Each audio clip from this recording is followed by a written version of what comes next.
अप्रैल 27 तारीख 26 अप्रैल को कल प्रतिष्ठा का दिन था यहाँ कांजंगाड़ में। तो कांजंगाड़ में हम लोग मिले नवनीत भाई से और उनके बड़े एक पूरा फैमिली है यहाँ पे, प्यारे से फैमिली। तो हम कल रात को कुछ बात कर रहे थे, बात करते करते बहुत कुछ चीजें निकली और जो हम यहाँ आश्रम में भी ढूंढ रहे थे वो सारा इन्फॉर्मेशन मिल गया। तो मैं नवनीत भाई से थोड़ा रिक्वेस्ट किया कि कुछ बोल सकते हैं कि उन्होंने पूरा विवरण दिया। उनकी पूरी लविंग फैमिली यहाँ पे है, खड़ी है। तो इसके बाद हम पूरा एक विश्लेषण, उनका जो इंटरव्यू लिया हमने, और नवनीत भाई ने बहुत प्यारे तरीके से सब कुछ बताया, वो हम इसमें जोड़ रहे हैं। Thank you. बाबू भाई लोखंडवाला का बड़ा लड़का, मेरे पिताजी ने गणेश कांजनगढ़ में जो मंदिर बनाया उसका अभी मैं आप लोग को हिस्ट्री बता रहा हूँ कि मंदिर का हकीकत में कैसे बना ये मंदिर।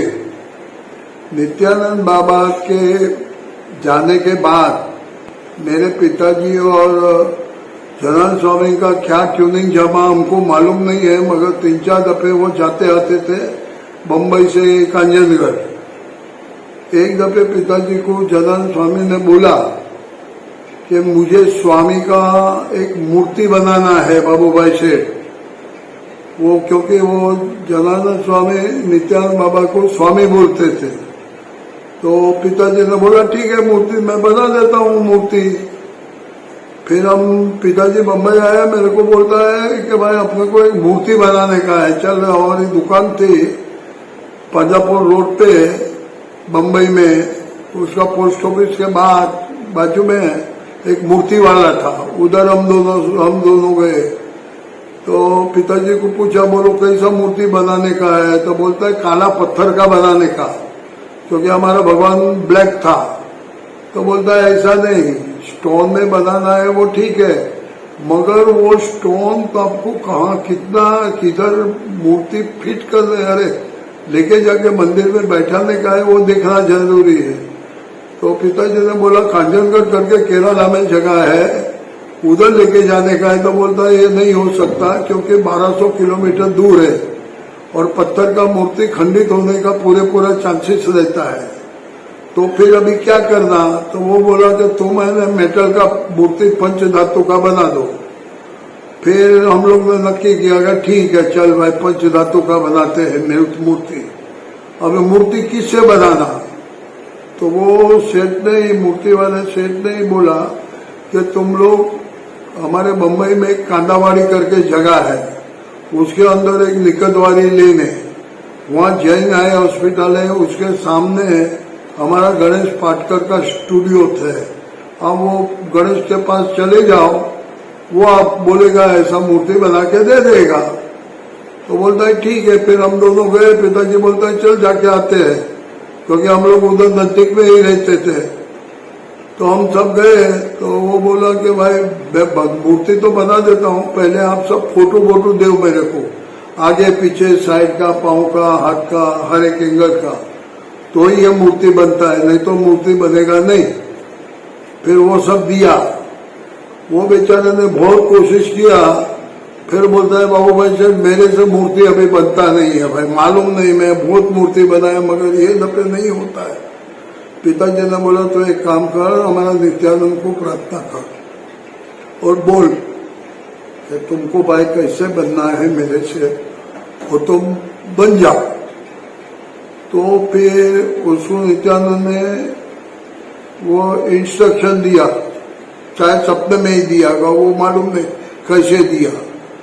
तो उससे बोला कि ठीक है, मेरे को बोल दिया है 6 फुट का मूर्ति बनाने का बोला है अभय मुद्राबा। तो उसने तो इतना बड़ा मूर्ति बना डाला प्लास्टर, अरे वो मट्टी में।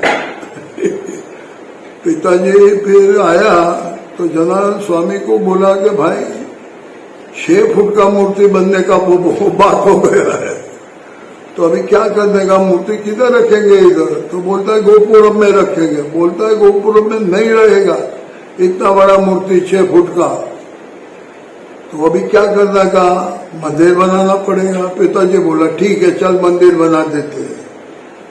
फिर पिताजी ने ये जो मंदिर के जो स्पेशलिस्ट है सोमपरा कम्युनिटी, उसमें से हमारा एक प्रभाकर ओगर भाई सोमपुरा, जो सिर्फ बिरला का ही बिल्डिंग मंदिर बनाता है, उसने कबूल किया कि मैं आपका गुरु का मंदिर बना के देगा। फिर पिताजी उसको कंजनगढ़ लेके आए। वो टाइम को जो मुसाफरी था वो बहुत तकलीफ वाला मुसाफरी था। 3-3 दिन से बम्बई से कंजनगढ़ पहुंचते थे। फिर भी वो काका आया हमारे साथ, मेरे पिताजी के साथ, फिर जगह दिखाया। वो सब बोला मेरे को जगह देखना पड़ेगा, फिर मालूम पड़ेगा कौन सी बाजू कौन सा मुंह रखने का और कैसे मंदिर बनाने का, कितना बड़ा। तो फिर पिताजी और वो हमारा प्रभाशंकर भाई सब दोनों आ गए और जनान स्वामी को बोला कि अभी आप बताइए जगह कि किधर बनाने का। तो अभी जो मूर्ति है, अभी जो मंदिर है, वो जगह दिखाया कि इधर बनाओ तुम। तो फिर उधर अकेरी बकेरी बाबा के 3 स्टोन थे। तो बोलता है ये स्टोन आपको निकालना पड़ेगा। तो जनान स्वामी सोमपुरा को बोलता है कि भाई तुम निकाल दे। तो बोलता है हम लोग हाथ नहीं लगाता इसको, आप ही जिधर भी इधर से निकाल के ये रिमूव करके जिधर लगाने का ऐसा लगाओ।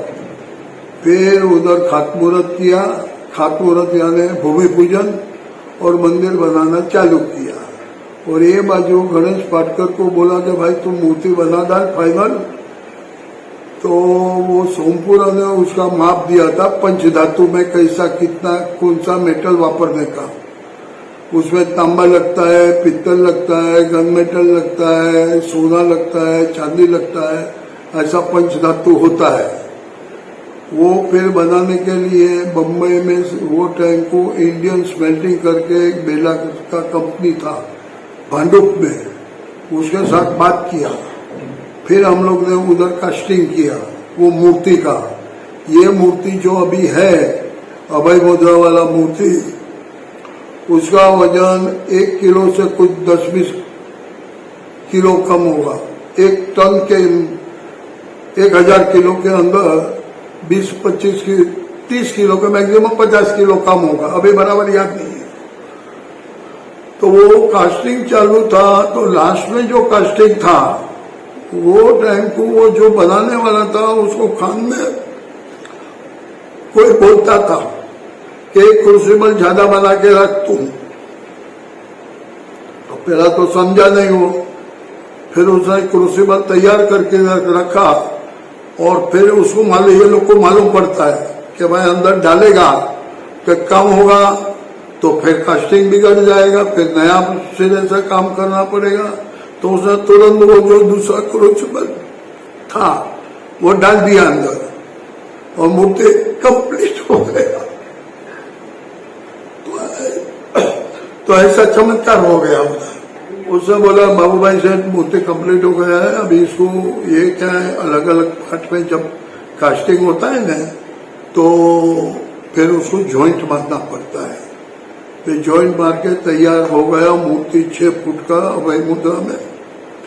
और इसका लाइकनेस परफेक्ट लाइकनेस आया नित्यानंद का दिन उसका।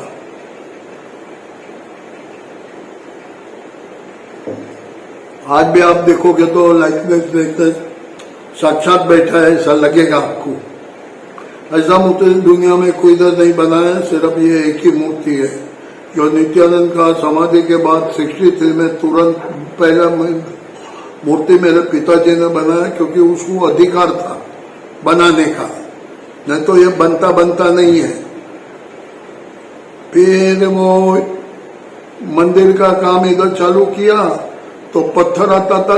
सौराष्ट्र में धंगजा करके जगह है, वो उधर से बोट से मैंगलोर आता था, मैंगलोर से फिर कांजनगढ़ आता था और कांजनगढ़ से फिर इधर मंदिर पे आता था।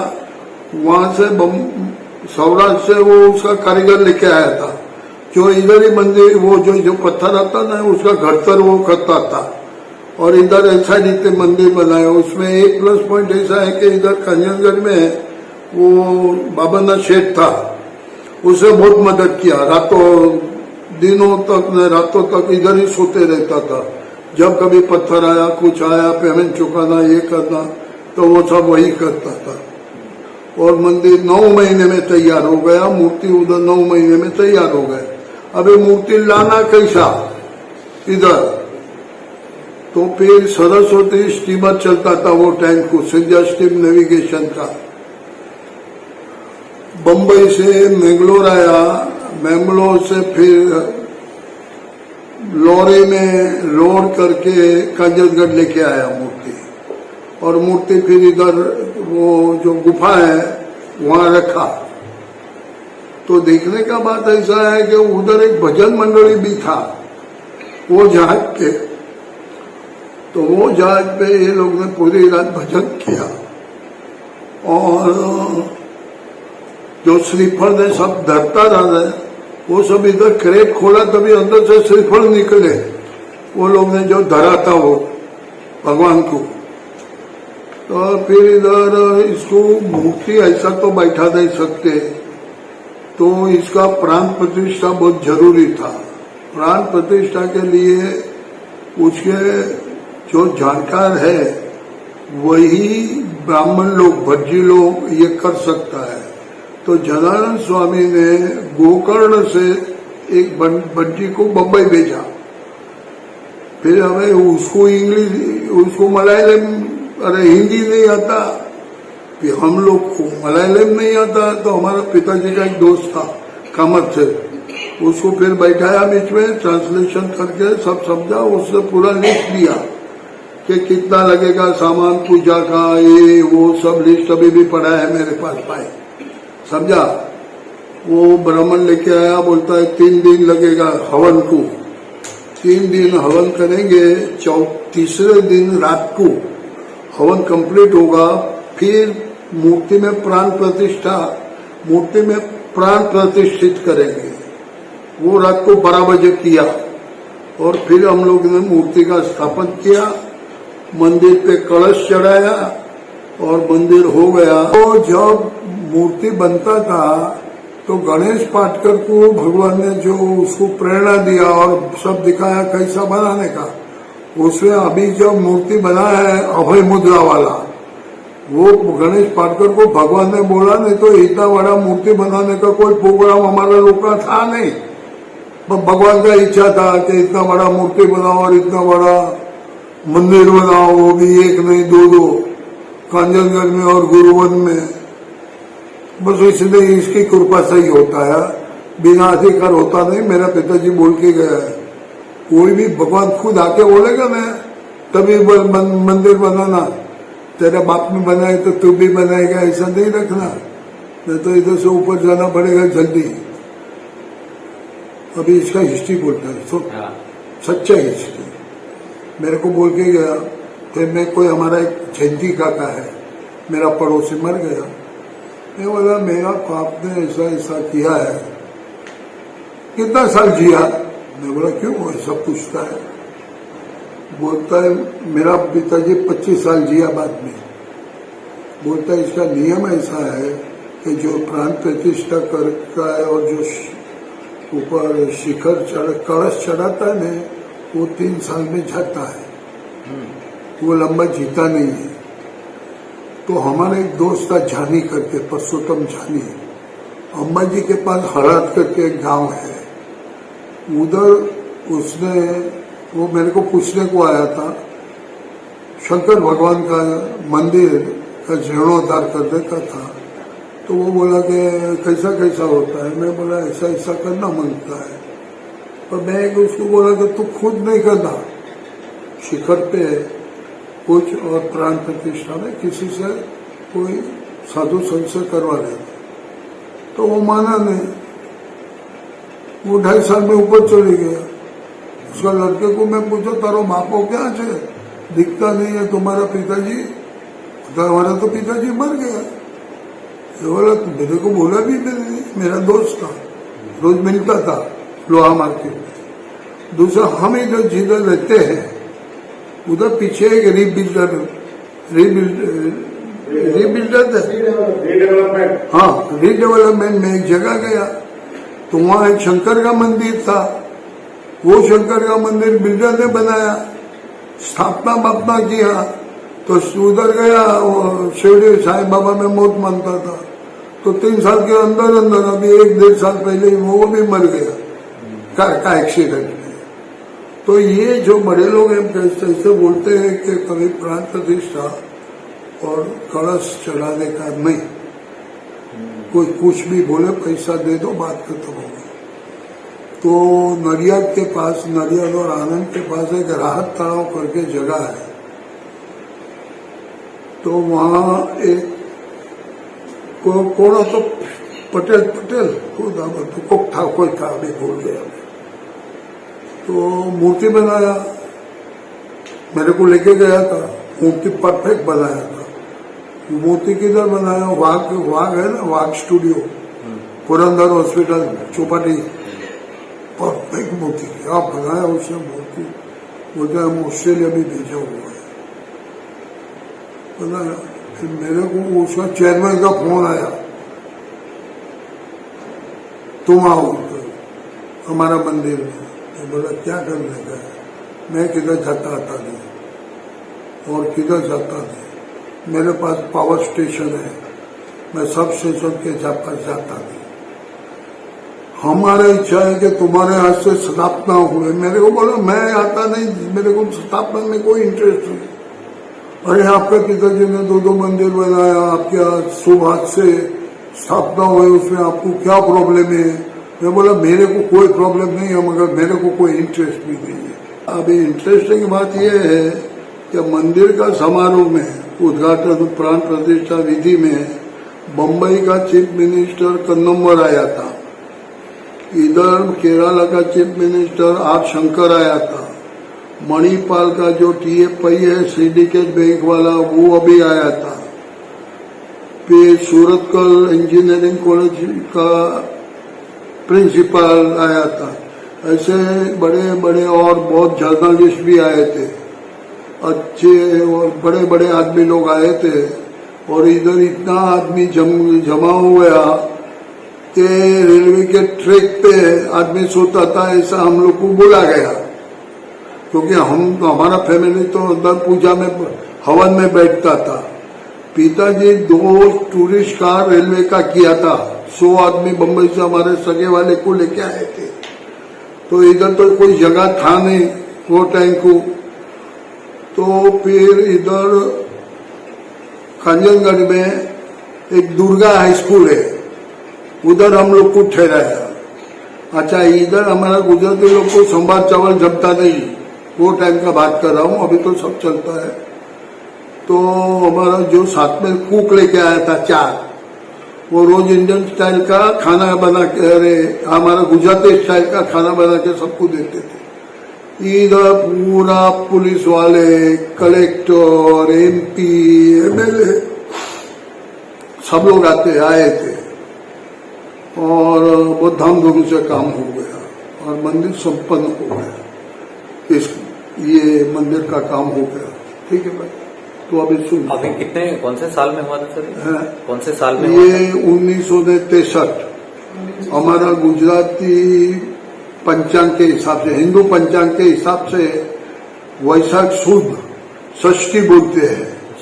तो हम हर साल वैशाख शुद्ध षष्ठी में इधर ध्वजा चढ़ाते हैं आके, और भंडारा होता है। ये सब पिताजी ने ट्रस्ट को अर्पण कर दिया है, अपना नाम वाम किधर तख्ती भी लगाया नहीं है, सब ट्रस्ट को सौंप दिया है कि भाई अभी तुम्हारा जनान स्वामी का। अच्छा, करने के बाद इंटरेस्टिंग बात ऐसा हो गया कि हम लोग पे जनान स्वामी को पाव पड़ने आए थे।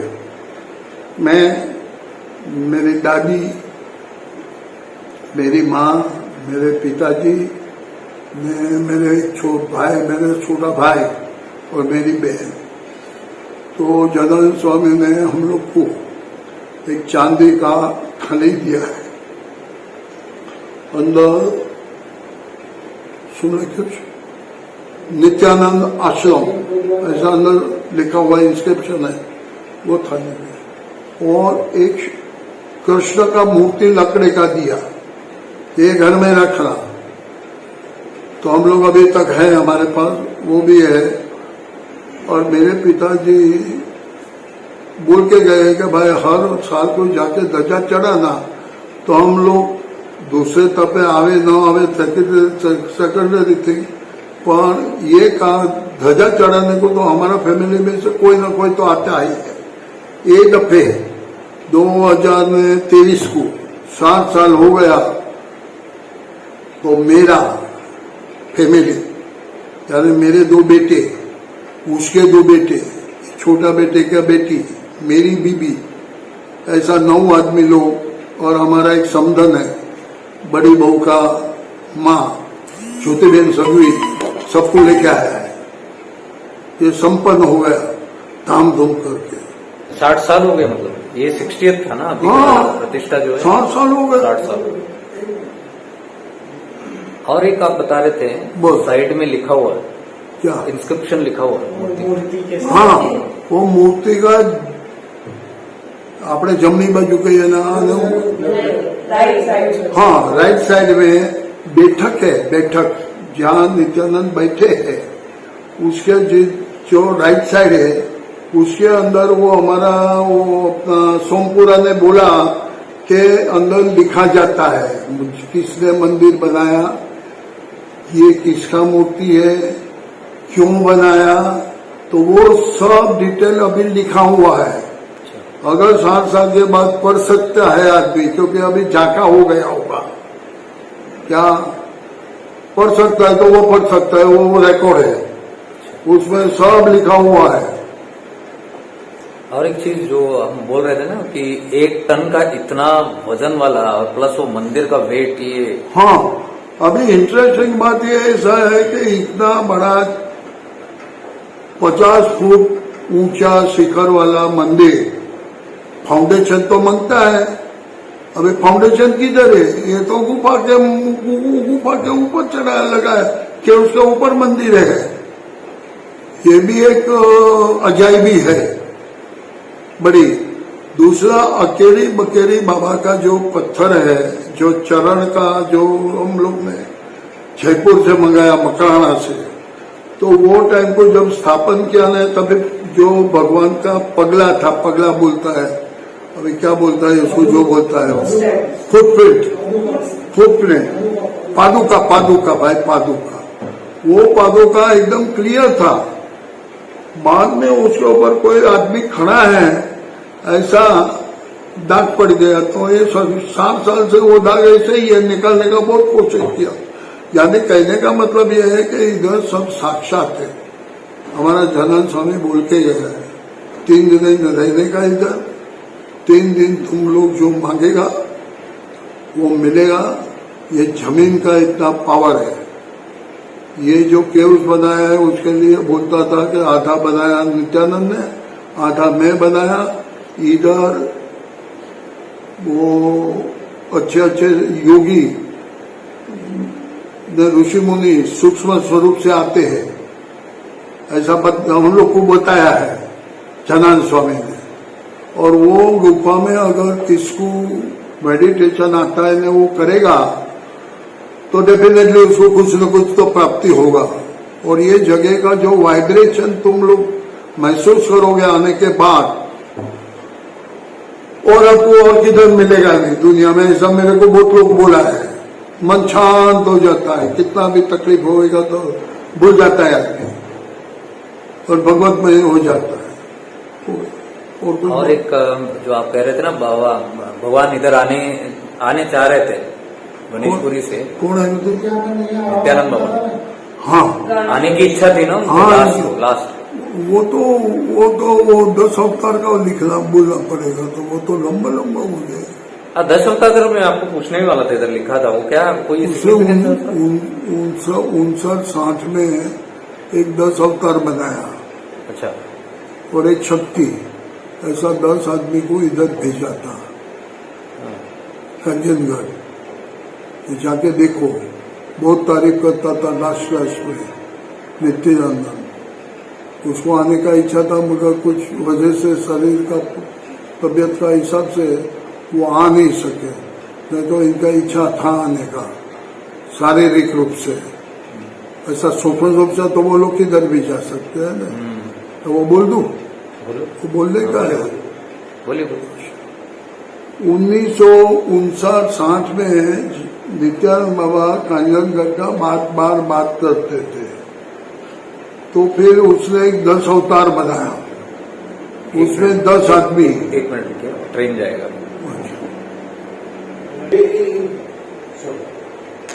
पहले नित्यानंद बाबा बहुत याद करते थे कांजनगढ़ को, फिर उसने एक 10 भक्त को जमा किया जो उनके नजदीक थे, उसमें मेरे पिताजी बाबूभाई लोखंडवाला। अभी लोखंडवाला नाम कैसे हुआ, क्योंकि उधर 4-5 बाबूभाई आते थे, तो हम लोग का ओरिजिनल बिजनेस है लोहे का, तो मेरा पिताजी को नाम दे दिया लोखंडवाला, तो हम लोग तभी से लोखंडवाला के नाम से जाने जाते हैं। हमारे सरदार में मैं था, समझा बाबा। तो वो 10 आदमी में मेरे पिताजी थे, चिमनलाल पारेख, प्रहलाद भाई की वाइफ उमाबेन, जो शक्ति के हिसाब से भेजी जा रही थी, मुक्तानंद स्वामी थे, एक शंकर राव करके थे, बाकी का 4 नाम लोग का नाम मालूम नहीं है, मेरे याद नहीं है, मालूम नहीं है। मेरे पास फोटो पड़ा है, वो जानकर देखेगा तो मालूम पड़ेगा। तो क्या 60 साल से ऊपर का बात होगा, 65 साल के, तो मेरा 80 साल में तो आधा इतना याद है, वही काफी है। तो वो लोग को स्टीमर में भेजा, सरस्वती स्टीमर में, जाके आओ उधर। फिर ये लोग आया था, ये लोग को भी बहुत आनंद हुआ और आपके बाबा को रिपोर्ट दिया। तभी से मेरा पिताजी को और सदानंद स्वामी को क्या ट्यूनिंग जम गया मालूम नहीं, होगा कुछ ना कुछ आगे पीछे का वो लोग का कनेक्शन। शायद मेरे पिताजी योग भ्रष्ट आत्मा भी हो सकते हैं, क्योंकि साधु संत उसको ढूंढते आते थे। शुरुआत हुई गाड़िया महाराज से, जो हमारे घर में आके बैठते थे, महाराज के प्रख्यात संत। वो खाना खाते थे तो थाली में नहीं खाते थे, मेरी माँ देती थी तो वो लादी पे रख के खाता था। वो मटका टूटा हुआ जो पीछे का बॉटम रहता है ना, वो सर पे रखता था, और उस कपड़े में इधर और कलर, इधर और कलर, इधर और कलर, ऐसा कपड़ा पहनता था कपड़े पांव तक। फिर उसका जेजे हॉस्पिटल में था, जेजे हॉस्पिटल में उसने एक धर्मशाला बनाया। वो रिचर्डसन ट्रूडस और जेजे हॉस्पिटल के बीच में एक गली है, वो अंदर जाएगा तो गाड़िया महाराज का एक जगह है। उसने ऐसा पिताजी को बोलता था कि जो बाहरगांव से बीमार लोग आते हैं, दर्दी लोग, उसके सगे वाले रहेंगे किधर, तो उधर उसने धर्मशाला बनाया था। तो पिताजी को बोला कि अभी दूसरे भी रूम बनाने के हैं, तू सुपरवाइज कर। यानी पैसा हमारा नहीं था, तो हमारा लोखा का धंधा था ना, पिताजी ने पूरा सुपरवाइज किया, उधर वो बनाया। तो 54 तक गाड़ी महाराज ने समाधि लिया, वहां तक वो कनेक्शन चालू था। बाद में फिर नित्यानंद आ गए। तो हमारी जिंदगी में साधु संत लोग ऑटोमेटिक आते ही जाते। अभी लास्ट में जनानंद स्वामी आ गया, बस अभी काफी हो गया। गाड़गे महाराज का समाधि अमरावती में है, पिताजी वहां जाके आ गए वापस। फिर उसकी जिंदगी में एक वैक्यूम क्रिएट हो गया। तो हमारा पिताजी माधव भुवनेश्वर में एक लक्ष्मी नारायण का टेम्पल है, वहां रोज दर्शन करने को जाते थे। लक्ष्मी नारायण ने उसको बोला कि तू गुरु बना। फिर सप्ताह में नित्यानंद का दर्शन किया कि ये आदमी, ये तेरा गुरु। फिर हम लोग बार बार वज्रेश्वरी जाते थे। तो मेरा भाई अरविंद भाई, जो अभी नहीं है, वो गाड़ी का हुड पर से नीचे गिर गया, तो बहुत लगा था मुंह पे सब जगह। तो उधर हम लोग डॉक्टर ढूंढा पिताजी ने, तो बोलता है कि इधर से 2-3 किलोमीटर पे कोठावाला है डॉक्टर, आप उधर लेके जाओ। उधर लेके गया, उसको दवा कर दिया, पट्टी बट्टी बांध दिया। तभी नित्यानंद को देखा उसने, अरे ये तो नहीं, वो हमको लक्ष्मी नारायण भगवान ने बोला था ये आदमी वही है संत। क्या फिर दूसरी दफे पिताजी उधर गए तो बोला तू आ गया इधर स्नान करने का कुंड में, वो नदी में जाकर स्नान नहीं करने का। तभी से पिताजी जाने लगे। फिर एक उधर चिमनलाल पारेख कर चिमन भाई शाह था, उससे कैलाश मंदिर खुद बनाया, उसका डोनेशन से बनाया, कैसे बनाया अपने को मालूम नहीं है। फिर वो बाबा जूनी जगह में से अभी जो मंदिर है ने वहाँ पहले नित्यानंद बाबा रहते थे, वो एक रूम में, उसका मूड आता था तभी दरवाजा खोल के दर्शन देते थे, बाकी रूम में रहते थे बंद करके, ऐसा है। तब तो मैं बहुत छोटा था भाई। तो बाद में वो लोग उधर शिफ्ट हो गए। तो पिताजी को उसने बोला कि और किधर रहने का नहीं, ऊपर रहने का इधर। तो कैलाश में ऊपर टेरेस में 2 रूम है, उधर हम लोग रहते थे। वो टाइम को बिस्तर का सिस्टम था, तो घर से बिस्तर लेके आके डाला था। उधर हम बच्चे लोग जब जाते थे और पिताजी माँ जितने जाते थे सब उधर ऊपर रूम में रहते थे। और दूसरा हमारा प्रहलाद भाई व्यास था और एक चिमनलाल पारेख था, वो तीनों उधर ही ऊपर रहने का। 12-14 साल के थे ना आप तब? मेरा उम्र होगा 14 साल। हाँ, तो आपका डायरेक्ट कुछ एक्सपीरियंस है जो आपको याद है उस टाइम पे? मैं आपको कॉलेज का तो बोला था। आज इधर बोलिए ना। वो मैं बोलूं? हाँ बोलिए। और जरूर है। हाँ बोल रहा हूँ। मैं 10वीं में था, शायद मैं होगा 14-15 साल का। तभी मैट्रिक का सिस्टम था, क्या 11वीं में आएगा तो परीक्षा देने का। तभी मैं 10वीं में था। पिताजी ने एक दफे पहचान कराया, ये मेरा बेटा नवनीत, बड़ा बेटा। मेरे को बोलता है क्या करता है? मैं बोला तभी तो पढ़ता है भाई मैं। अच्छा, मैट्रिक के बाद बिजनेस। मैं बोला मेरे को बिजनेस लगा, मेरे को तो IAS बनने का है। हाँ? बस वो कुछ ज्यादा लंबा बोलते नहीं थे, बात खत्म हो गया। मैं मैट्रिक पास हो गया, मेरे को 59% वो टाइम को आया। वो टाइम कुछ कम नहीं था, ज्यादा गिनना चाहता है क्या। मेरे को जैन कॉलेज में पढ़ने का था। मैं बड़ा कोशिश किया, 8 दिन निकल गया। पिताजी को बोला भाई तुम आप बोलो ना, बाबा को आपका सुनता है। मैं नहीं बोलेगा, मैंने गाड़िया महाराज को वचन दिया है। गाड़िया महाराज ने मेरे को बोला था कि मेरे पास सब सिद्धि है बाबू भाई से, तो चाहे वो दे, वो मांग ले। तो पिताजी ने ना बोला, तो पिताजी का सातल पे हाथ ठोक के बोला कि तू मेरे को वचन दे,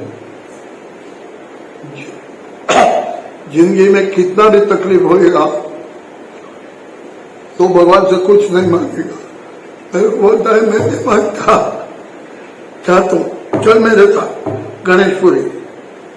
फिर मैं बोला अरे मेरे को ऐसा है। फिर हम दोनों ने रास्ता निकाला, मैंने और जनन स्वामी नित्यानंद बाबा ने। मैं बोला ऐसा करो, मैं सुबह कॉलेज में जाएगा, दोपहर में पिताजी के साथ जाएगा, ठीक है? कल जाना। और मैं बोला कल क्या जाऊं, मैं उधर सब फूल हो गया है जैन कॉलेज। पापा कहेगा भाई तुम तेरे को क्या बोला, कल जाना, बात खत्म हो गया। आई को दलील करता है, तो बोला ठीक है। दूसरे दिन हमारा एक नारायण भाई ड्राइवर था। पिताजी बोलता है नारायण भाई को कि तू स्कूल लेके जा, ये साथ में नहीं आएगा, वहां तक उसके साथ ही रहेगा, छोड़ के वापस नहीं आएगा। तो हमारा नित्यानंद बाबा का एक भगत था भोजा शेट्टी, जिसका हीरो सिनेमा के नीचे टेलरिंग शॉप था। तो वो मेरे को मिल गया। अरे नवनीत तू इधर क्या कर रहा है? मैं बोला एडमिशन लेने का है, सब बोर्ड सब फूल है, ये लोग सब ना बोल रहे हैं कि कुछ होता नहीं। अरे चिंता मत कर, सब पेपर दे दे, पैसा दे दे, सब दे दे, मेरे को मार्कशीट बाकी, और मैं नहीं आऊं वहां तक, तू जाना नहीं, ठीक है। 1 घंटे के बाद आया। मैं बोला एक इधर घूम हो गया, भोजा शेट्टी को मैं ढूंढू किधर। आ गया, ये तेरा आईडी, ये तेरा फीका रसीद और तेरा एडमिशन हो गया, जा।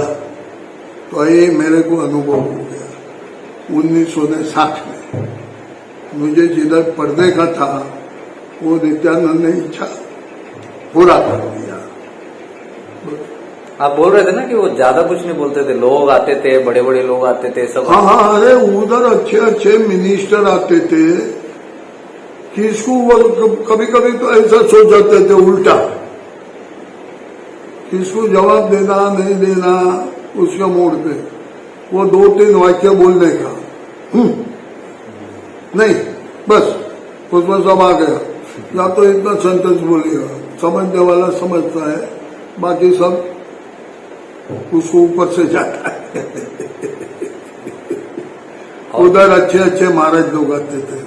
रंग अवधूत आया जो मैं देखा, एक वो चित्रकूट में कौन सा स्वामी था, है अभी रामदास स्वामी है ना उधर, मफतलाल खान, वो था। चिन्मयानंद स्वामी का तो मेरे को पक्का मालूम, चिन्मयानंद स्वामी आया था उधर। चिन्मयानंद स्वामी गीता में एक्सपर्ट, वेदांत।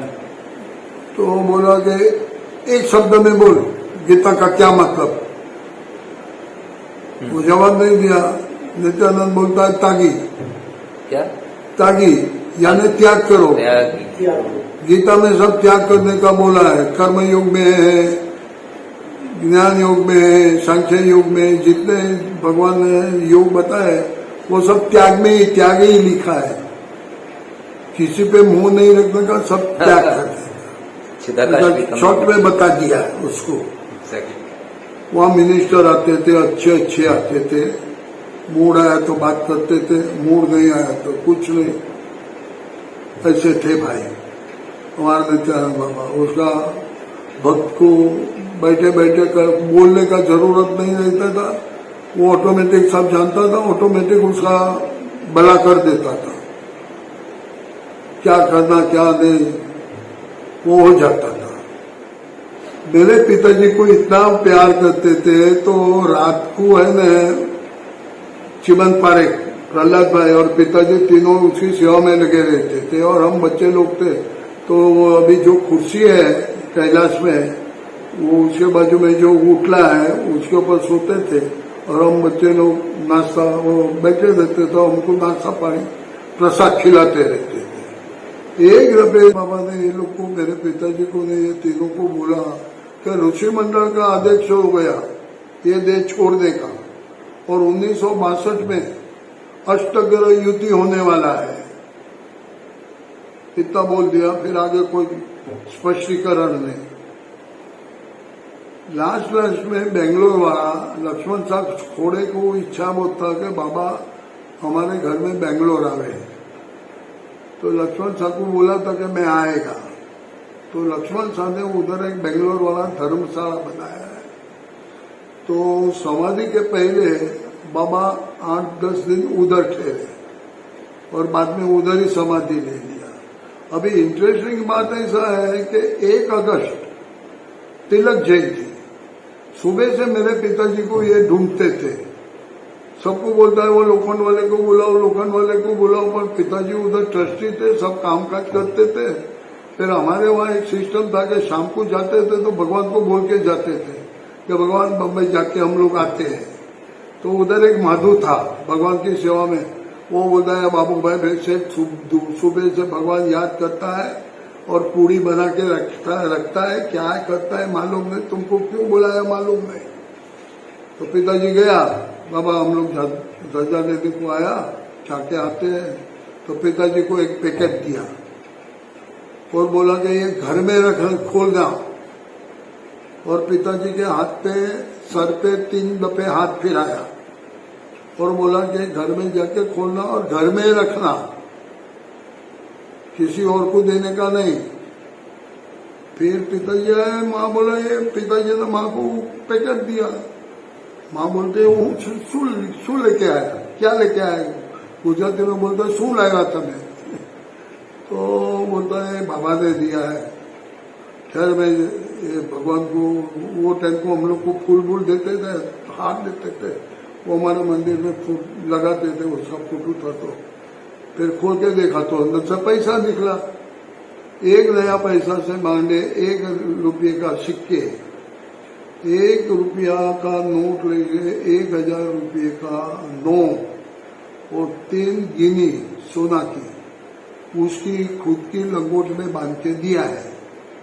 वो आज भी मेरे पास पड़ा हुआ है और मेरे को बोल के गया है कि बड़े लड़के को ये वारसे में देते रहने का, जहां तक ये पैसा घर में रहेगा, हम लोग है व्यापारी, ऊपर नीचे होता है, कभी तिजोरी का तलिया नहीं दिखेगा और तुम्हारा लोग का जो जो रुआब है, तो रुआब में तुम्हारा व्यवहार कभी अटकेगा नहीं, कभी भूखे नहीं सोओगे। तो ये प्रताप से हम लोग ऐसे बहुत सुखी है। 4 पीढ़ी हो गई। हाँ, आज 4 पीढ़ी हो गया।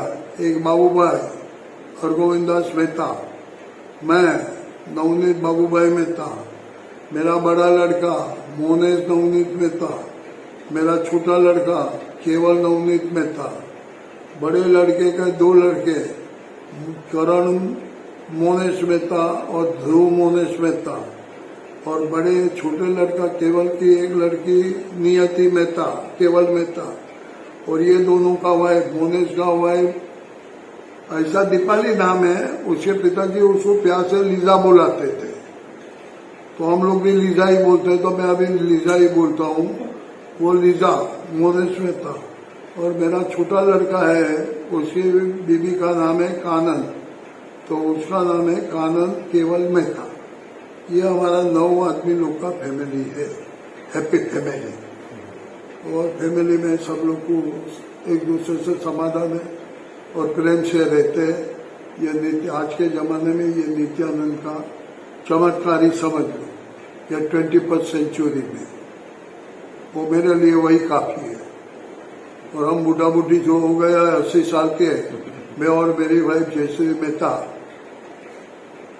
ये लोग बहुत हमारा लोग की सेवा करता है,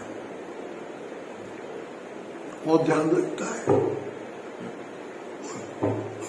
बहुत सुंदर। और क्या बोलने का, सब बोल दिया, और वो सब आ गया, बहुत सब है। जितना बोलना था जी, आपको और कुछ याद आ रहा है? हाँ, अरे ये तो बोल रहा, जब मंदिर बना के हम लोग नीचे जनानंद स्वामी का आशीर्वाद लेने को आए, तो जनानंद स्वामी ने बोला कि नित्यानंद ने तुम्हारा आगे पीछे का 72 पीढ़ी का योगक्षेम लिया, तुम लोग को कोई तकलीफ नहीं होगा। फिर जनानंद स्वामी ने आश्रम का चाबी दिया, बाबू भाई से दिया, तू रख, तेरा जिम्मेदारी। पिताजी बोला मेरी जिम्मेदारी नहीं रहता, आप ही रखो। तो मेरा पिताजी को अगर कोई नाम का लालच होता तो इधर एक तख्ती बनाता।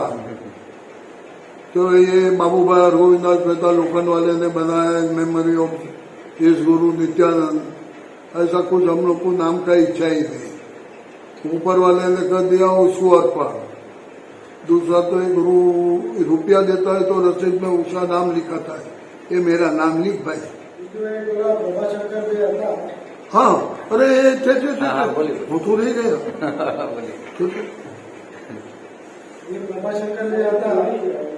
ये जिंदगी का पहला इंटरव्यू और सुंदर। हमारा जो मंदिर बनाने वाला प्रभाशंकर सोमपुरा, उसका बॉडी मेरे जैसा, काका धोतिया पहनता था, पगड़ी बांधता था, असल देसी टाइप की। वो इंस्पेक्शन करने को ऊपर चढ़ा था अंडर कंस्ट्रक्शन मंदिर में, जब प्राण प्रतिष्ठा करना था कि ये जो कलश बड़स है वो बराबर लगा है, ध्वजदंड बराबर लगा है, तो वो जो लाकड़े का पटिया रहता है ना जिसके ऊपर चलते हैं चढ़ते हैं, वो टूट गया तो वो वापस सीधा नीचे आ गया खटाक करके, तो उसका बाल भी बांका नहीं हुआ। 1 मिनट में खड़ा होके आ गया वापस। फिर यह हकीकत है।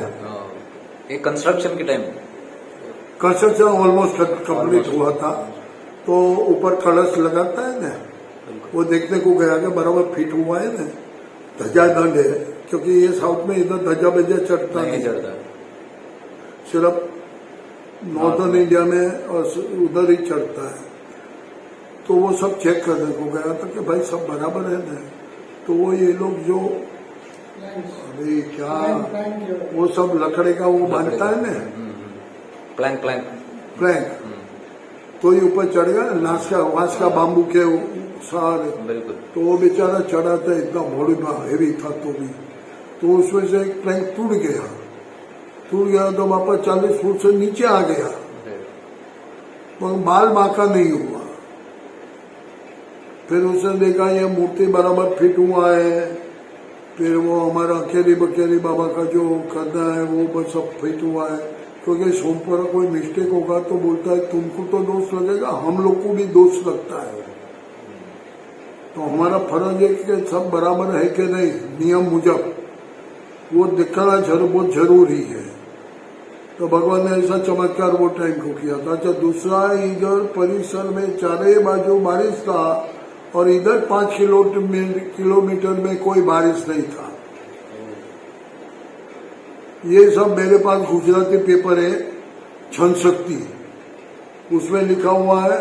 और इधर एक मातृभूमि है ना, केरला। ऐसा कोई मलयालम पेपर है, अगर मैं नहीं भूलता, वो भी पेपर है मेरे पास, मेरे को पढ़ने को नहीं आता है। बाकी किसको कुछ पुरावा देखने का है तो मेरे पास सब फोटो पड़ा है, वो देख के देख सकते हैं कि कोई हवा में बात नहीं किया है। आज तक 80 साल के बाद हमारे जेकब भाई आया, बोलता है भाई साहब उल्टा सीधा लिखता है, पूछता है, तो आप जरा हकीकत बताओ, क्योंकि आपके पिताजी ने और आप लोगों ने मंदिर बनाया है और हकीकत क्या है आप बोलोगे तो मालूम पड़ेगा।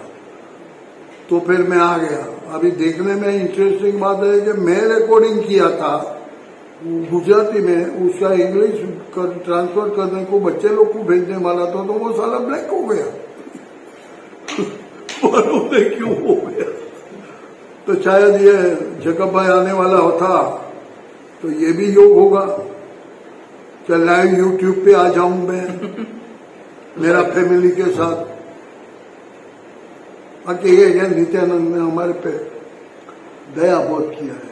हमारे इधर एक इच्छा देह सदैव पूरा हुआ है, कोई तकलीफ होता नहीं है। इसमें अनुभव मेरी बीबी को बहुत होता है, वो बार बार बीमार रहती है ना, भगवान उसको अच्छी कर देते हैं, पर कुछ भी हो गए। आज आई हुई है 2 ऑपरेशन के बाद, जनवरी में 2 ऑपरेशन करवाया उसका, तो गोल्ड ब्लेडर निकाला, एक आंतड़ी 3 इंच काट डाली। आज भी टनाटन है आनंद में, गुरुवन जाके आए हम लोग।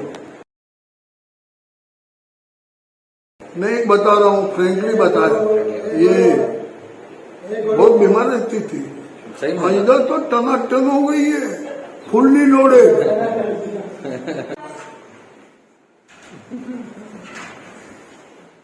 हाँ, मेरा तो फोटो आ गया। नहीं, ये दोनों मियाँ बीबी का निकल। आप हाँ ये मेरा बड़ा लड़का मोनेश है जी, ये इनकी बीबी, जिसका नाम हम लोग लिजा बोलते हैं, ओरिजिनल नाम दीपाली है। मोटो करण नंबर प्रमाणे ये इसका बड़ा लड़का करण मोनेश मेहता, ये इसका छोटा लड़का मोनेश मेहता, बड़े लड़के का, और मेरा जी। चलो हाँ, ज्योतिबेन संघवी हमारा बहू लीजा का मम्मी। ओके, ये सब याद कीजिए, सब थोड़ी का नाम इनका ये मेरा छोटा बेटा केवल नवनीत मेहता, और जो ये उसकी बीवी का नाम केवल मेहता, ओके, ये उसकी बेटी नियति केवल मेहता। ये हमारा फैमिली कंप्लीट आ गया। कंप्लीट आ गया। Yes. बस।